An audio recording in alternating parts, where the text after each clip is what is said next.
Hello hi friends, welcome back my channel Chittubabu blogs. ఈరోజు వచ్చేసి గోధుమ పిండితో ఆలు స్నాక్స్ ఎలా చేస్తారో ఈ వీడియోలో చూసేద్దాం. కొంచెం గోధుమ పిండి తీసుకొని అందులో హాఫ్ టీ స్పూన్ ఓమా వేసుకోవాలి. కొంచెం నూనె పోసుకొని బాగా కలుపుకోవాలి.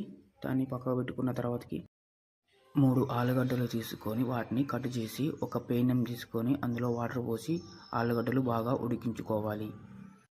ఆలుగడ్డలు మెత్తగా ఉడికిన తర్వాతకి వాటిని తీసుకొని మెత్తగా పిసుకోవాలి. అందులో గరం మసాలా, ధనియాల పొడి, కారం, టేస్ట్కి తగినంత ఉప్పు, ఒక ఉల్లిగడ్డ చిన్నగా తురుముకొని, ఒక పచ్చిమిర్చి, కొత్తిమీర అందులో వేసి బాగా మిక్స్ చేసుకోవాలి.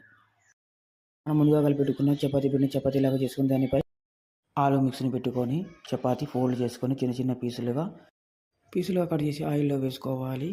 వేడి వేడి ఆలు సమోసా రెడీ.